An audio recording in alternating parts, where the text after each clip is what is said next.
呢一輯就係介紹一下點樣可以將 Helix 單車擺入去旅行箱裏面。呢一度呢，就係以 Helix 官方賣嘅原裝旅行篋舉例。原裝旅行篋呢，就有呢一啲嘅配件啦，裝好晒之後呢，就會變成呢一個細尺寸。第一個步驟拆咗座管通先，第二個步驟拆去前叉管。首先扭鬆前叉管上面呢一粒圓形嘅扭掣，前叉管呢就會順利咁樣分開。呢一個圓形配件要好好保存，唔好遺失。第三個步驟拆去頭柱，撳實呢一個鎖掣，同一時間抽出軸心。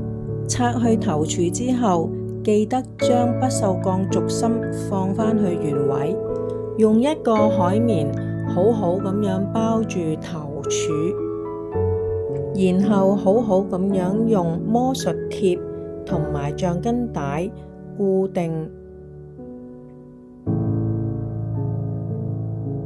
用橡筋帶箍實個剎掣。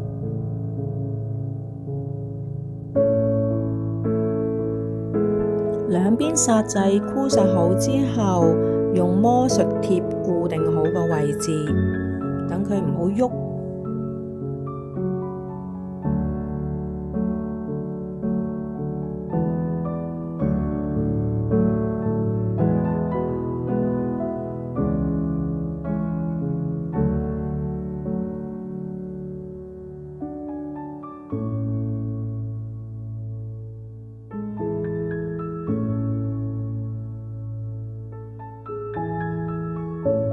呢個時候可以用左右兩邊隻手抽住架車嘅左右兩邊，慢慢平放喺個篋裏面，跟住用一個海綿攝喺座管扣下面，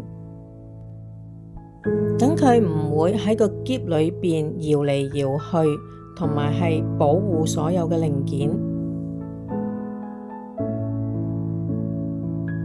如果我有啲乜嘢錯漏，請大家糾正我。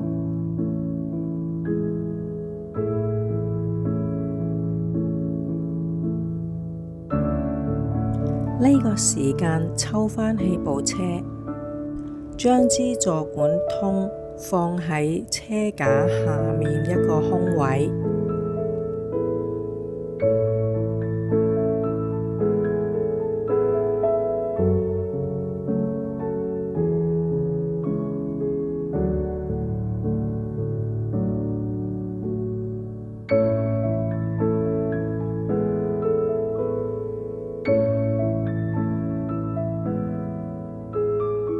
第四個步驟就係拆波腳，準備5mm 嘅六角反手。呢一個呢，就係波腳勾螺絲嘅暫存器。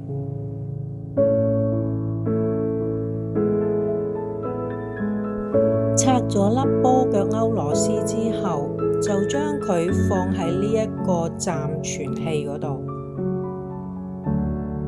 目的就係好好保留呢粒螺絲，慎防佢唔見咗。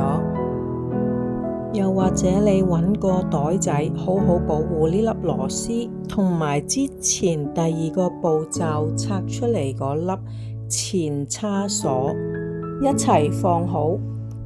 之後用橡筋帶穩定好個波腳勾。